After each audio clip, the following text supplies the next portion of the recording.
Clear हो गया? चलो भैया। हेलो साथियों, नमस्कार। सुपर सिलेक्शन एकेडमी के यूट्यूब चैनल पर आपका स्वागत है। मैं हूं विकास तिवारी। आधुनिक इतिहास पर कल चर्चा हो चुकी है लॉर्ड मिंटो के पूरे कार्यकाल की। इस दौरान लॉर्ड मिंटो के द्वारा कौन कौन सी घटना घटी थी भारतीय आंदोलन के दौरान। अब आज जानेंगे लॉर्ड हार्डिंग द्वितीय के कार्यकाल में 1910 से 1916 के बीच में कौन कौन सी ऐतिहासिक तथा महत्वपूर्ण घटनाएं भारतीय राष्ट्रीय की स्वतंत्रता का युग चलना शुरू हो गया है।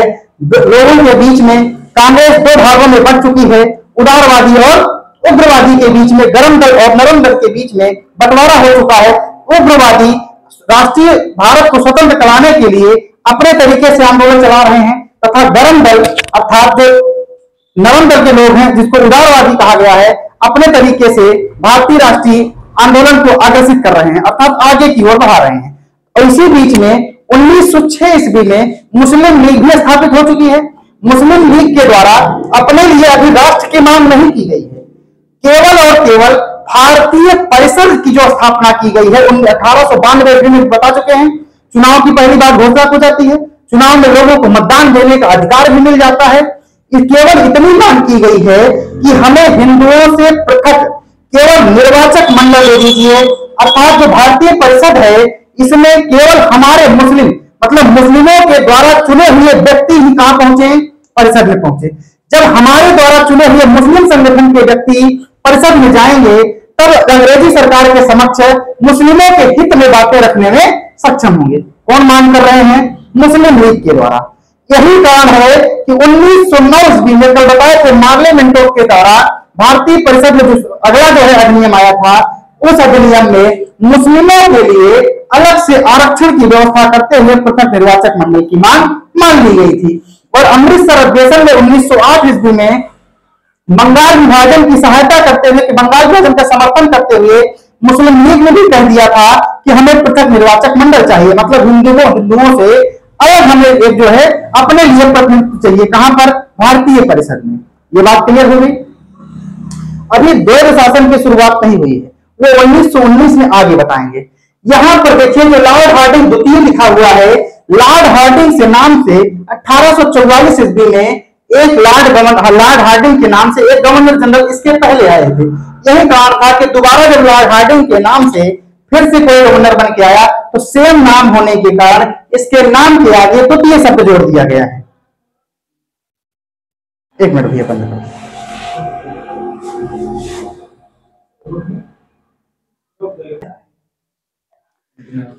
लॉर्ड हार्डिंग द्वितीय के बारे में समझ में आ गया, द्वितीय क्यों लगा। अब इसके बारे में जो पहली घटना घटती है, इसके समय में सन 1911 ईस्वी में दिन सहित भी लिखिए भैया, 12 दिसंबर। अभी लिखना मत, क्रम से हम दिखवाएंगे, पहले एक बार इसको पूरा समझ लीजिए। 12 दिसंबर 1911 ईस्वी को दिल्ली दरबार का आयोजन किया गया। किसका आयोजन भैया? दिल्ली दरबार का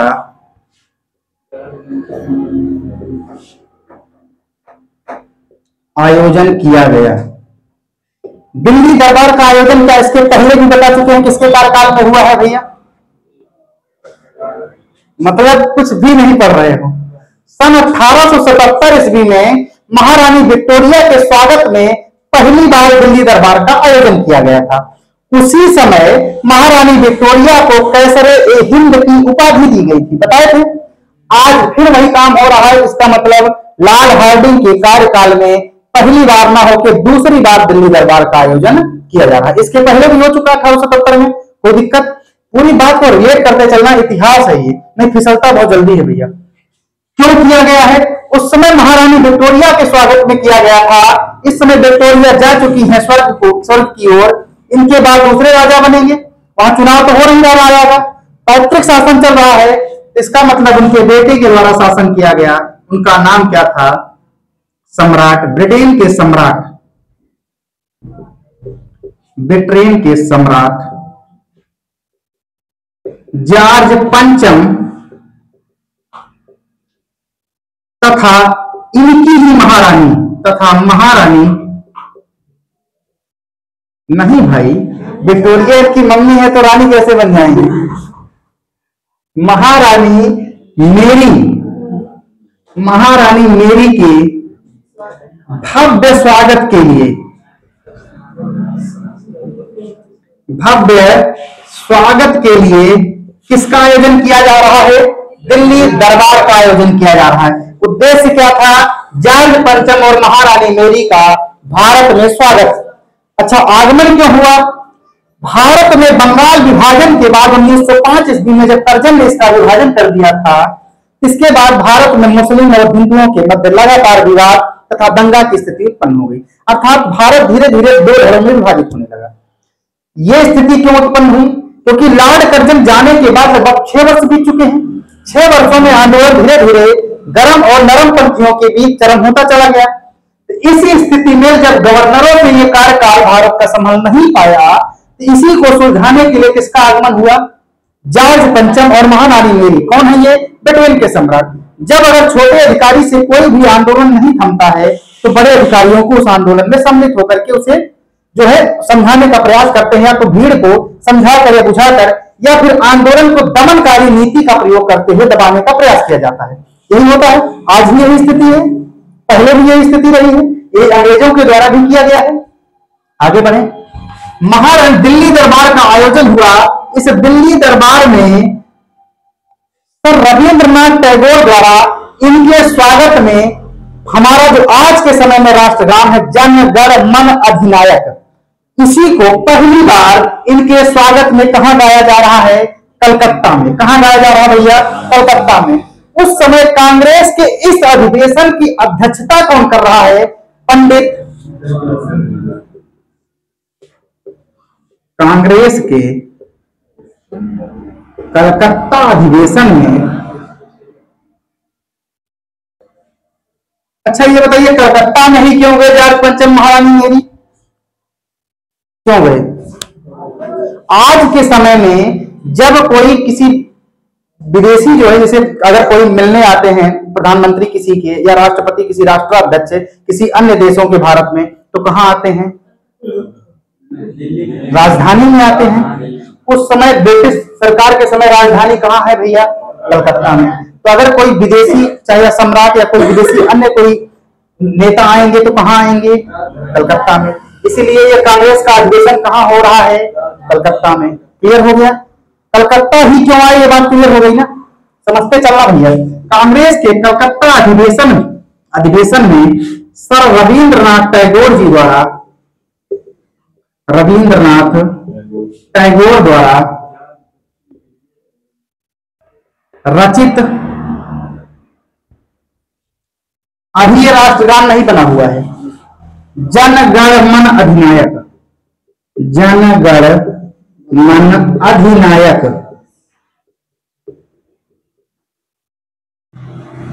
का पहली बार ब्रिटेन के सम्राट और महारानी के स्वागत में,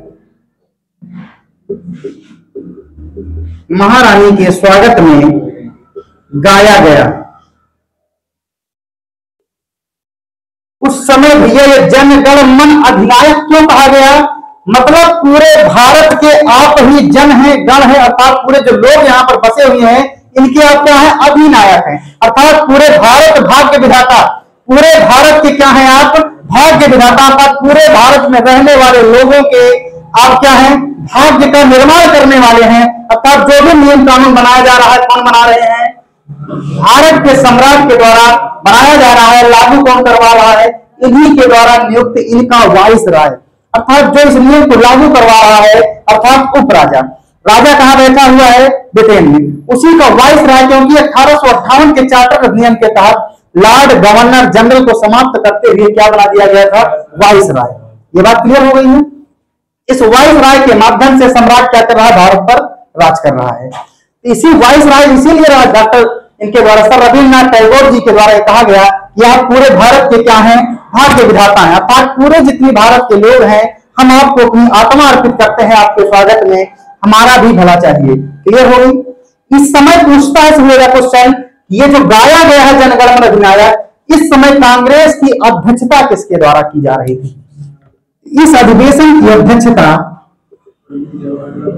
नहीं भैया, अभी पंडित जवाहरलाल नेहरू का कहीं नामो निशान नहीं आ रहा है, अभी इतने सक्रिय नहीं हुए। उनके पिताजी तो सक्रिय रहे, लेकिन ये सक्रिय उतने नहीं रहे हैं, आगे अभी सक्रिय होंगे।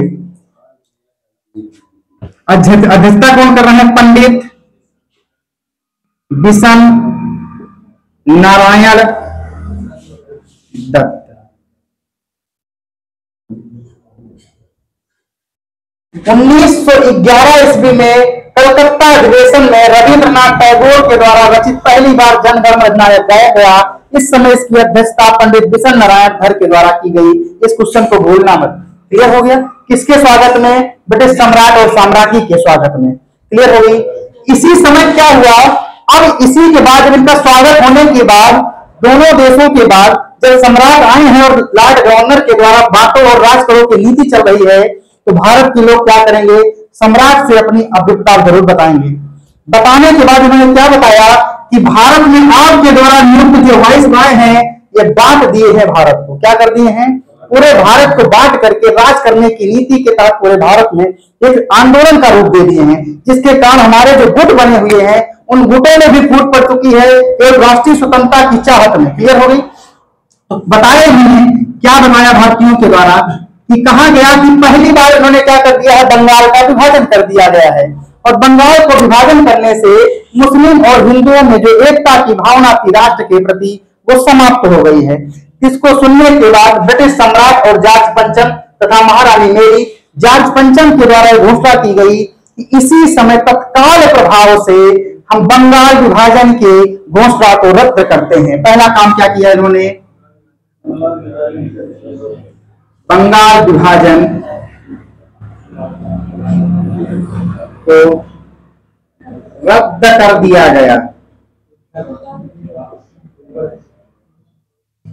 चाहत में नहीं कर रहे हैं, इनको लग रहा है कि आंदोलन प्रबल हो जाएगा तो हमारा भारत में रहना मुश्किल हो जाएगा, इसलिए कर रहे हैं। कोई ये भारतीयों की सुन करके सिंपैथी नहीं दिखा रहे हैं, अपने भले के लिए चाह रहे हैं कि उग्रवादी बहुत हावी हो चुके हैं।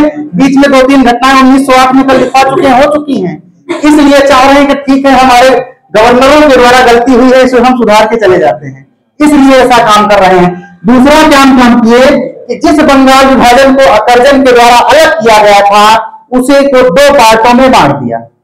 बंगाल को अलग कर दिया तथा उड़ीसा तथा बिहार को मिलाकर एक नए प्रांत का गठन कर दिया। दूसरा काम क्या किया इसने? बंगाल तथा बिहार को मिलाकर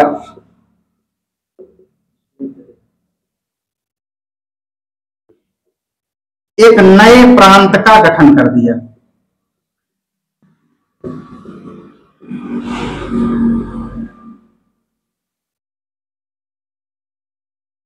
तीसरा काम उन्होंने किया कि कलकत्ता में अब इस समय गवर्नरों की उपस्थिति ठीक नहीं है, क्योंकि लगातार आंदोलन बढ़ रहे थे।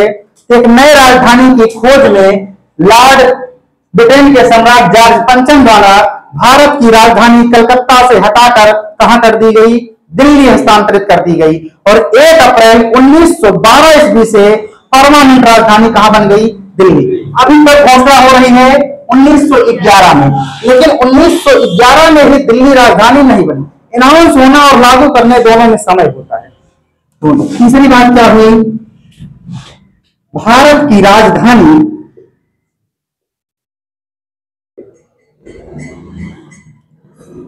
कलकत्ता से हस्तांतरित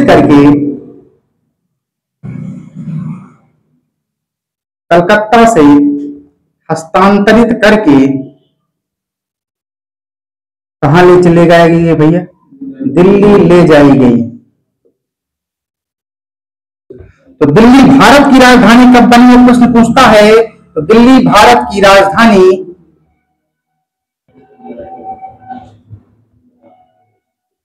1 अप्रैल 1912 ईस्वी को बनी। 11 के बाद क्या लगता है भैया? क्लियर हो गया? मतलब लगभग 4 महीने का समय अनाउंसमेंट के बाद इंप्लीमेंट करवाने में लग गया।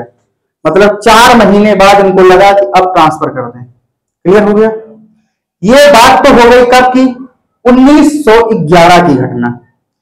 लॉर्ड हार्डिंग के इन्हीं प्रयासों से जो गरम दल के नेता थे दुखी हो गए और इसी बात बताए थे कि 1908 में वही रासबिहारी जो 1907 में उदारवादियों के साथ थे, 1912 में देखिए क्या घटना करते हैं।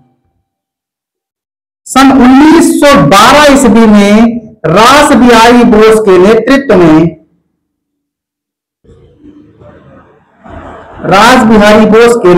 में दिल्ली में प्रवेश करते समय, दिल्ली कब आ रही है? 1911 से 12 में। कलकत्ता से दिल्ली हस्तांतरित कब हो रही है राजधानी? 1 अप्रैल 1912 लिखी है। और 1912 में कलकत्ता से जैसे ही राजधानी दिल्ली पर स्थानांतरित होती है, रासबिहारी ने उसी के ऊपर दिल्ली में प्रवेश करते समय बम फेंक दिया। रासबिहारी देश के नेतृत्व में दिल्ली में प्रवेश करते समय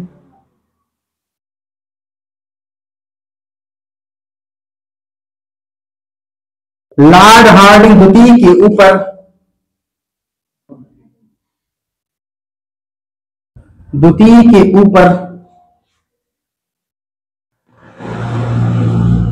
बम फेंक दिया। लेकिन इस घटना के बाद भी लॉर्ड हार्डिंग बच गया है, मरा नहीं है। अब मरा नहीं, और अगर भारत के राष्ट्राध्यक्ष के साथ ऐसी कोई घटना होगी तो अक्षम्य अपराध माना जाएगा। तो इनके साथ साथ और कौन थे उनको भी थोड़ा देख लीजिए। इसमें कुल 13 सदस्यों को गिरफ्तार किया गया था। कितने को भैया? 13 सदस्यों को गिरफ्तार किया गया था। नहीं, यहाँ गिरा हुआ कुछ नहीं था। यहाँ जहां पे भाग रहा था वहीं गिरा, लेकिन बच गया। जहां गिरा था वो कल बताए थे, वो कैनेडी गाड़ी को दूसरी घटना थी। इसमें 13 सदस्यों को गिरफ्तार किया गया और इसके नेतृत्व करने वाले रासबिहारी बोस भाग करके निकल गए और कुल 12 व्यक्तियों को फांसी दे दी गई। इसमें जो है एक दीनानाथ नामक व्यक्ति था जो सरकारी गवाह का मतलब होता है मौके की मुखबिरी करना। ये रहा तो उन लोगों के साथ, आंदोलनकारियों के साथ जिनके द्वारा स्वतंत्रता संघर्ष करके इनको मारने का प्रयास किया गया था, लेकिन ये बाद में दबाव में आकर दीनानाथ मुकर गया और सरकार की तरफ से बोलने लगा। इसमें कौन कौन थे भैया? मास्टर अमीन चंद्र,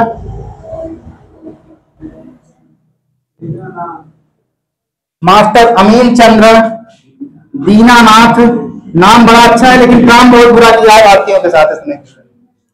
भाई बाल मुकुंद,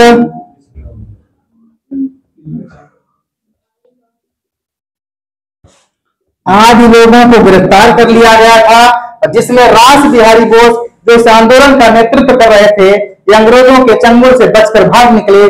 बाकी शेष लोगों को फांसी दे दी गई, दीनानाथ को भी छोड़ दिया गया। क्यों? क्योंकि ये सरकार का जो है मुखबिर बन चुका था। क्लियर हो गया? आगे बढ़े। 1912 के बाद 1913 की घटना देखते हैं। मिटा दे थोड़ा सा। सरकार ने जवाब बाद में मार देना चाहिए था। हाँ, गलती तो की, लेकिन उससे और काम लेना रहा होगा ना अंग्रेजों को। नहीं, 13 लिखा होगा। नहीं, 13 में केवल रासबिहारी बोस भाग के चले गए, दीनानाथ बच गए, बाकी सारे व्यक्तियों को फांसी दी गई। तो 13 व्यक्तियों को गिरफ्तार किया गया। 13 में केवल रासबिहारी बोस निकल गए भागकर। अगर ये पकड़े जाते तो पहली फांसी रासबिहारी बोस को दी जाती, लेकिन ये निकल गए आगे और आंदोलन अभी करेंगे। ये दीनानाथ ये सरकारी गवाह बन गया, ये बच गए हैं, बाकी सारे मारे गए हैं। चले 1913 ईस्वी में यहां से बहुत फेमस क्वेश्चन ये बनता है कि गदर पार्टी की स्थापना किसने की गई और कहां की गई? कहां की गई? इसका पहला अध्यक्ष कौन था? इसके महामंत्री कौन थे? यही क्वेश्चन बनते हैं इसके। इस क्वेश्चन को अच्छे से देखिए। सन 1913 ईस्वी में अनेक भारतीयों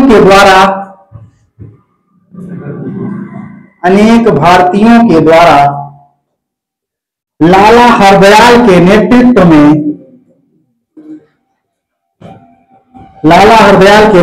में गदर पार्टी की स्थापना होती है। किस पार्टी की भैया? गदर पार्टी की स्थापना। गदर पार्टी की स्थापना होती है। इसके पहले अध्यक्ष बनाए जाते हैं सोहन सिंह भाखना। कौन बनाए जाते हैं भैया? सोहन सिंह भाखना। इसके महामंत्री बनाए जाते हैं लाला हरदयाल सिंह। लाला हरदयाल सिंह।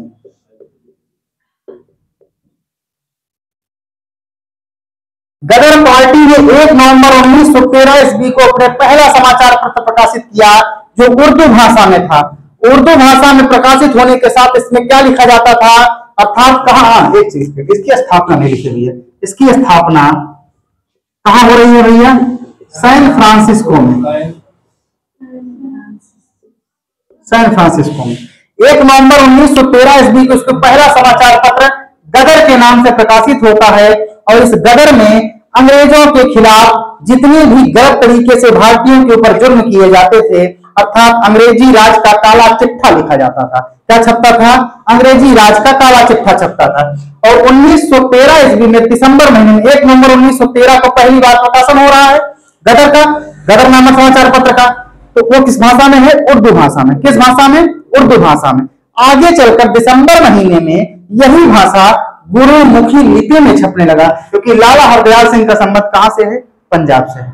क्लियर हो गया। 1913 की घटना है ये। 1914 ईस्वी में 1914 ईस्वी में एक, क्या भैया क्या बताए, अच्छा, एक व्यापारी थे बाबा गुरुदत्त सिंह। गुरुदत्त सिंह ने एक जापानी जहाज जिसका नाम था क्या, कामागाटा मारू। गाटा मारू, तो वही लिखा हूं जापानी जहाज, कामागाटा मारू। इस जापानी जहाज को क्या लिए भैया, किराए पर लिए।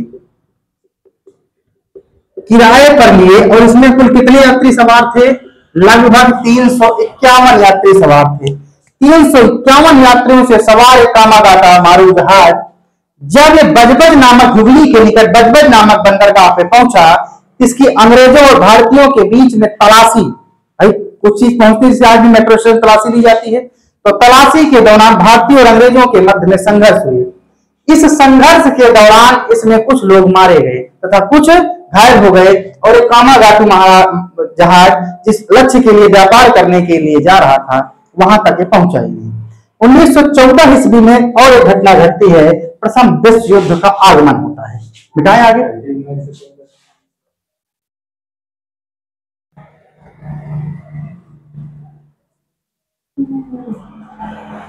1914 ईस्वी में 28 जुलाई 1914 ईस्वी को भारत केवल नहीं पूरे विश्व युद्ध की शुरुआत होती है। कब, भारत में तो ऑलरेडी गुलाम है, भारत का युद्ध करेगा, विश्व युद्ध की शुरुआत।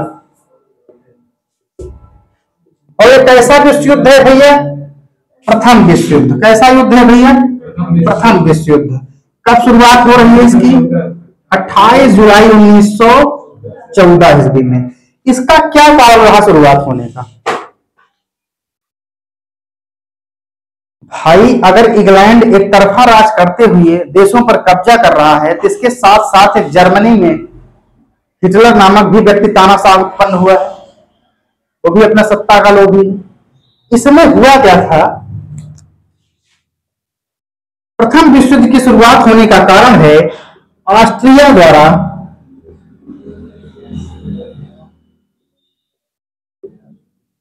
हंगरी पर आक्रमण करना। ऑस्ट्रिया द्वारा हंगरी पर आक्रमण करना इसके प्रमुख कारणों में से एक था। लेकिन तात्कालिक कारण क्या था कि जिसकी शुरुआत 28 जुलाई को ही हो गई, वो कारण था तात्कालिक कारण ऑस्ट्रिया के राजकुमार फर्डिनेंड की सर्बिया में हत्या हो जाना। इसका प्रमुख कारण क्या बना, ऑस्ट्रिया के राजकुमार फर्डिनेंड की हत्या हो जाना। इसके कारण पूरा विश्व युद्ध दो भागों में यहां भी बटा। दो भागों में बटने का उद्देश्य क्या रहा कि एक तरफ धुरी राष्ट्र हो गए, दूसरी तरफ भैया एक तरफ धुरी राष्ट्र, दूसरी तरफ मित्र राष्ट्र।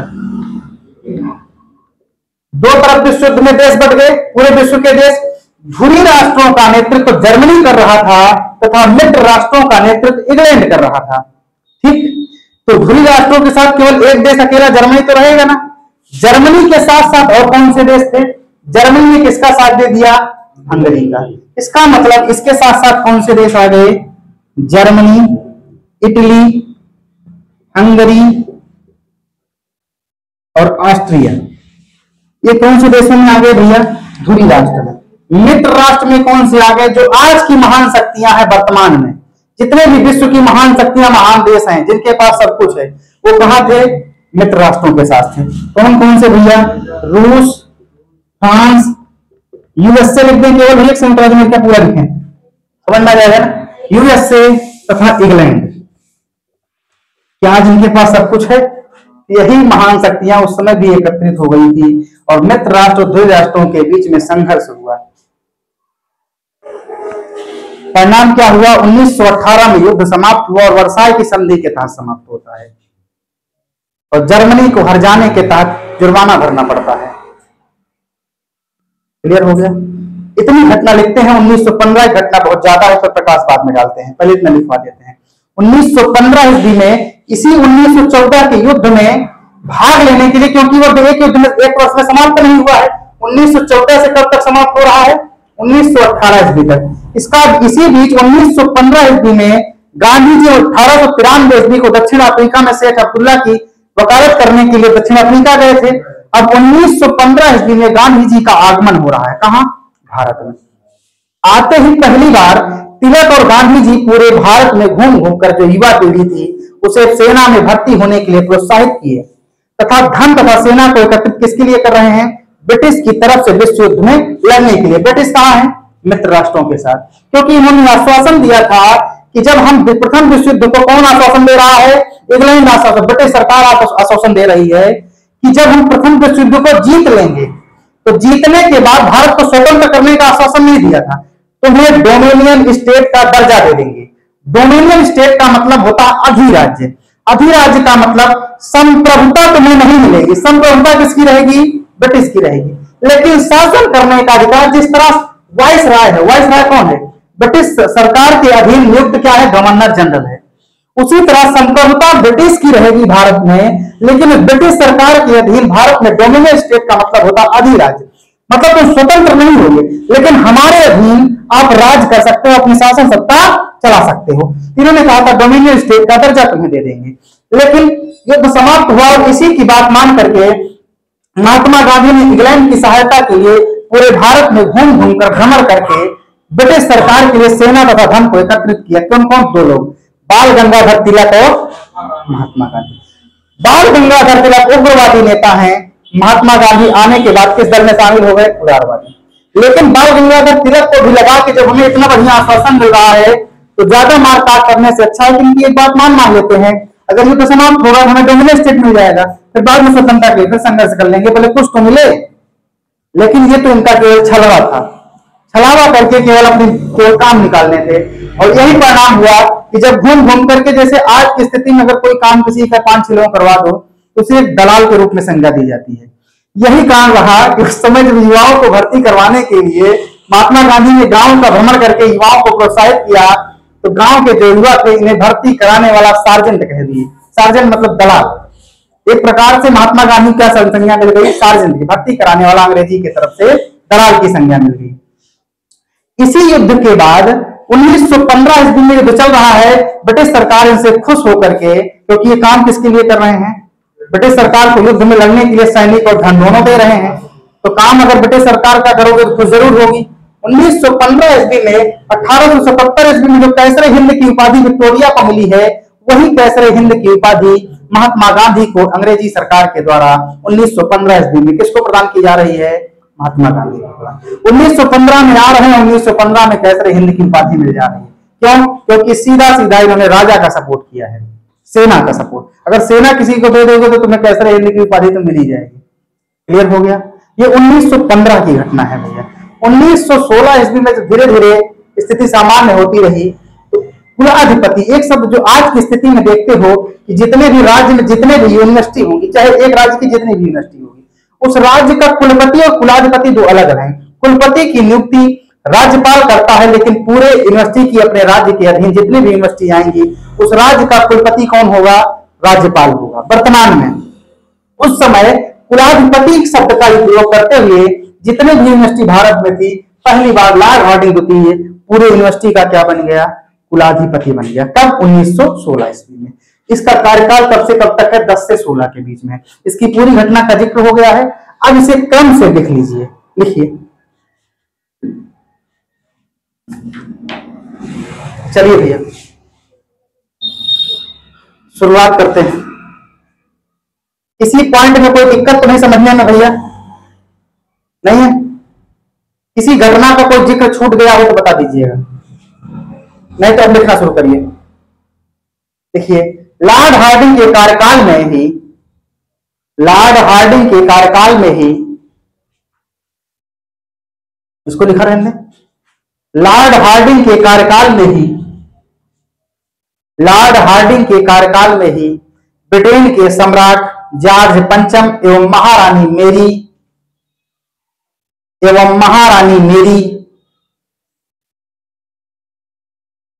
भारत आए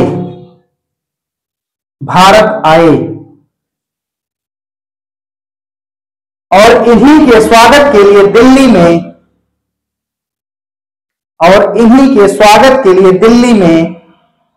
एक भव्य दिल्ली दरबार का आयोजन किया गया।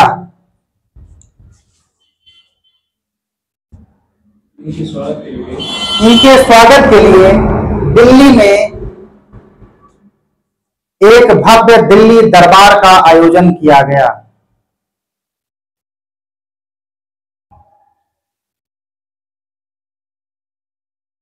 हो गया भैया, यहां तक कोई दिक्कत? अब अगली घटना क्या क्या किए हैं उसको लिख लीजिए। इस दरबार में निम्न घोषणाएं की गई, इस दरबार में निम्न घोषणाएं की गई।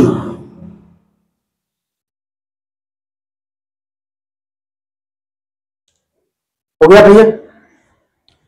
अभी जो इसके पहले लिखे हैं वही लिख लीजिए। बंगाल विभाजन को समाप्त कर दिया गया, बंगाल विभाजन को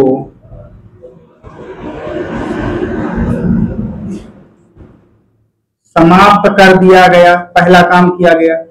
दूसरा, बंगला भाषी क्षेत्रों को मिलाकर, बंगला भाषी क्षेत्रों को मिलाकर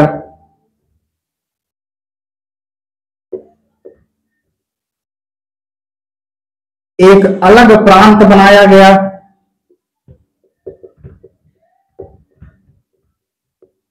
बंगला भाषी क्षेत्रों को मिलाकर एक अलग प्रांत बनाया गया, जिसमें बांग्लादेश जो वर्तमान स्थिति है ढाका सबको सम्मिलित किया गया है। दूसरा काम क्या छूट रहा है, अगर बांग्ला भाषी को मिला देंगे तो बिहार और उड़ीसा छूट रहा है, बिहार और उड़ीसा को मिलाकर। तीसरा काम किया गया, बिहार और उड़ीसा को मिलाकर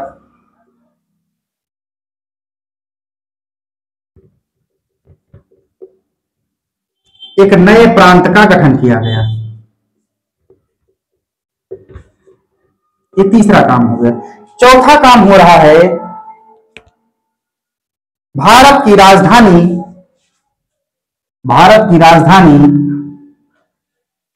चौथा काम, भारत की राजधानी कलकत्ता से दिल्ली हस्तांतरित कर दी गई। भारत की राजधानी कलकत्ता से दिल्ली हस्तांतरित कर दी गई।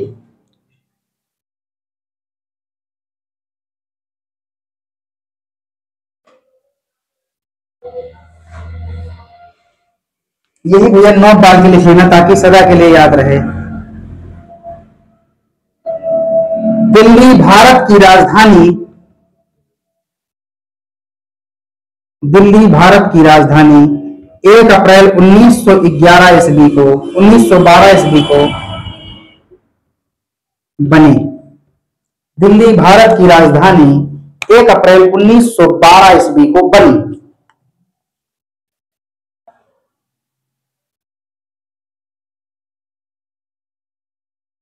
हो गया भैया? अगली घटना का जिक्र करिए। हाँ भैया, अभी छूट गया इसी में, अभी तो पूरा काम हुआ नहीं। उस घटना को लिखिए पहले। इसी अधिवेशन में, इसी दिल्ली दरबार में ब्रिटेन के सम्राट, इसी दिल्ली दरबार में ब्रिटेन के सम्राट जॉर्ज पंचम एवं महारानी मेरी के स्वागत में सर रविंद्रनाथ टैगोर जी द्वारा सर रविंद्रनाथ टैगोर जी द्वारा 1911 ईस्वी में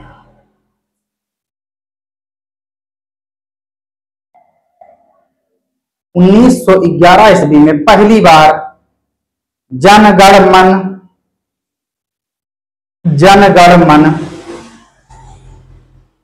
गाया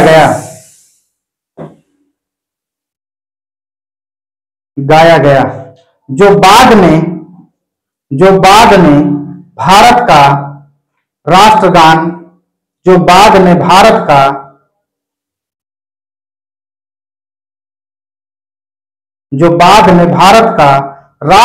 के रूप में परिणित हुआ। जो बाद में भारत के राष्ट्रगान के रूप में परिणित हुआ। इस समय कांग्रेस के अधिवेशन की अध्यक्षता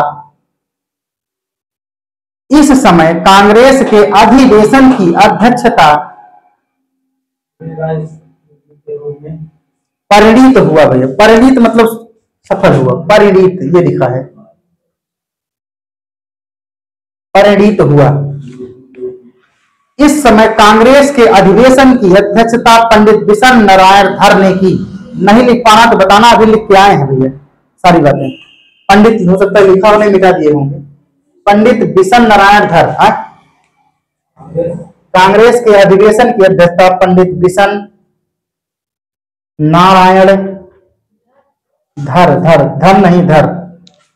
धर ने की। ये हो गई 1911 की घटना। अब लिखिए अगली घटना। 23 दिसंबर 1912 ईस्वी को 23 दिसंबर 1912 ईस्वी को लॉर्ड हार्डिंग द्वारा दिल्ली प्रवेश करते समय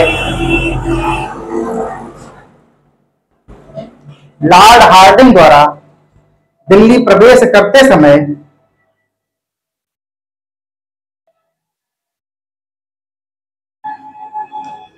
प्रवेश करते समय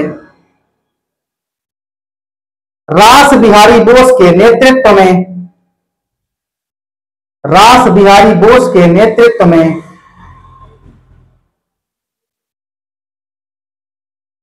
क्रांतिकारियों ने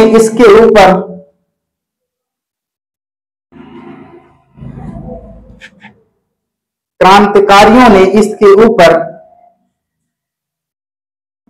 बम फेंक दिया। इसके ऊपर भैया लॉर्ड हार्डिंग के ऊपर। इसके परिणाम स्वरूप इसके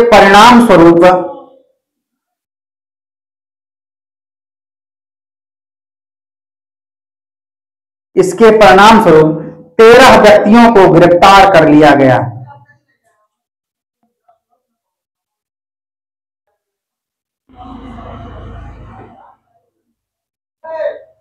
इसमें प्रमुख थे मास्टर अमीन चंद्र, यहां लिखने का दिख रहा है, मास्टर अमीन चंद्र,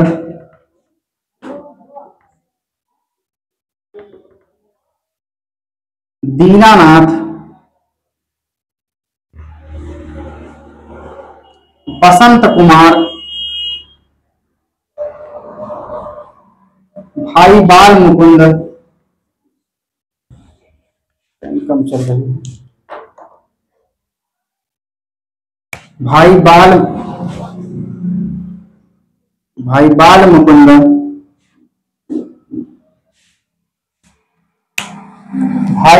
मुकुंद, हनुमंत सहाय बलराज,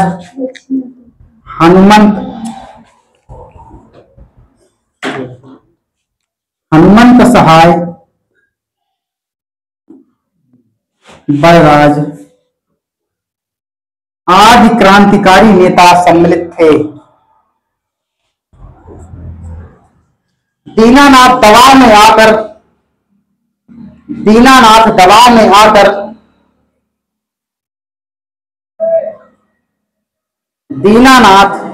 दबाव में आकर सरकारी गवाह बन गए, सरकारी गवाह बन गए। शेष अन्य सभी क्रांतिकारियों को फांसी दे दी गई, शेष अन्य सभी क्रांतिकारियों को फांसी दे दी गई,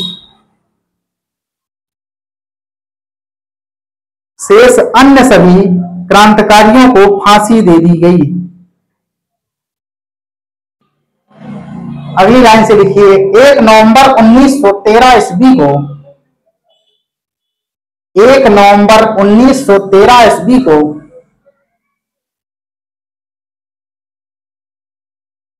एक नवंबर 1913 ईस्वी को अनेक भारतीयों ने लाला हरदयाल के नेतृत्व में अनेक भारतीयों ने लाला हरदयाल के नेतृत्व में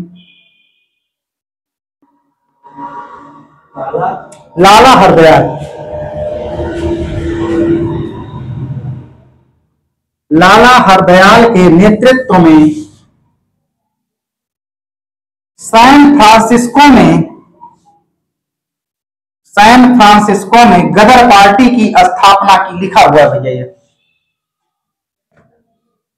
सैन फ्रांसिस्को में गदर पार्टी की स्थापना की, सैन फ्रांसिस्को में गदर पार्टी की स्थापना की,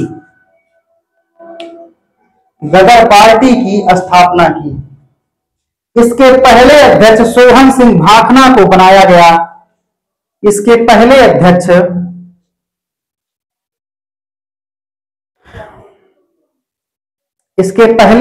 सोहन सिंह भाखना, लिखा हुआ भैया, सोहन सिंह भाखना को बनाया गया तथा इसके महामंत्री लाला हरदयाल सिंह थे, तथा इसके महामंत्री लाला हरदयाल सिंह थे, इसके महामंत्री लाला हरदयाल सिंह थे। 1 नवंबर 1913 ईस्वी को ही 1 नवंबर 1913 ईस्वी को ही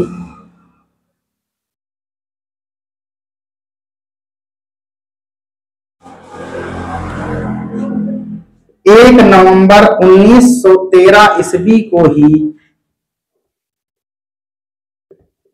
गदर पार्टी ने अपना पहला अखबार या पहला समाचार पत्र प्रकाशित किया, जो उर्दू भाषा में था। किस भाषा में भैया? उर्दू भाषा में था। बाद में 9 दिसंबर 1913 ईस्वी को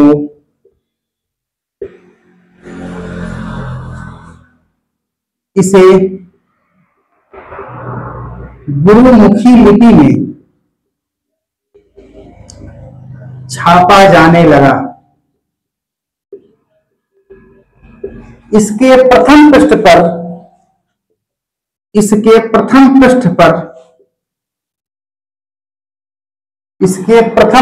पर अंग्रेजी राज का काला चिट्ठा, अंग्रेजी राज का काला चिट्ठा छापा जाता था। ये लिखा होगा, राज जो है राज, अंग्रेजी राज का काला चिट्ठा छापा जाता था।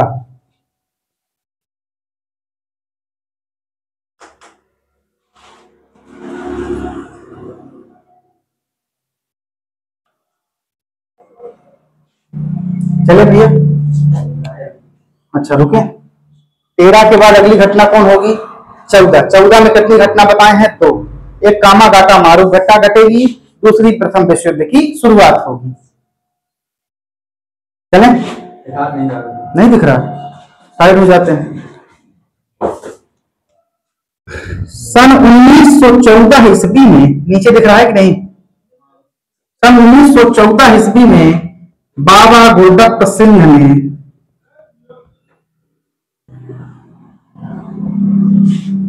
एक जापानी जहाज, कौन सा जहाज है भैया कामागाटू मारू? जापानी जहाज कोमागाटा मारू जहाज किराए पर लिया, जिसमें कुल 351 यात्री सवार थे। इसमें कुल कितने यात्री भैया? 351 यात्री सवार थे। 351 यात्री सवार थे। जब यह जहाज हुगली के निकट बजबज नामक बंदरगाह पर पहुंचा, जब यह जहाज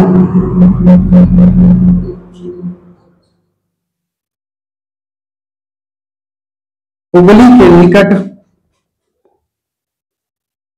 बजबज नामक बंदरगाह पर पहुंचा,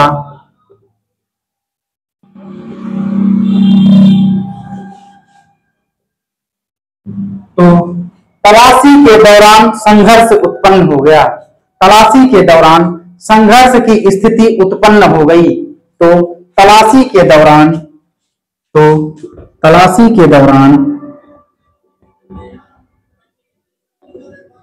संघर्ष की स्थिति उत्पन्न हो गई।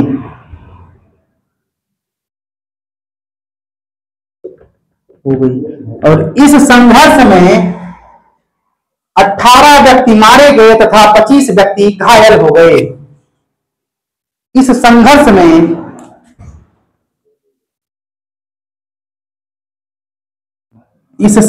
में 18 व्यक्ति मारे गए तथा 25 व्यक्ति घायल हो गए।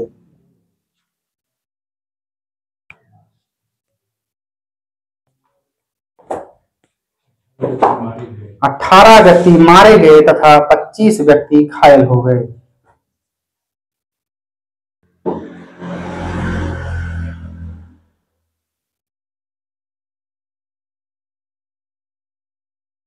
हो गया भैया?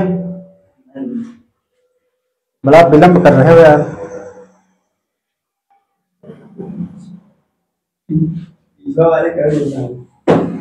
हाँ भैया, नहीं लिख पाया। इसके आगे प्रथम विश्व युद्ध की घटना और गांधी जी का दक्षिण अफ्रीका से भारत में आगमन कल पढ़ा देंगे, क्योंकि इसका विस्तार करेंगे कम से कम आधे घंटे ज्यादा लग जाएगा। हाँ, क्योंकि प्रथम विश्व युद्ध समाप्त करेंगे, फिर गांधी जी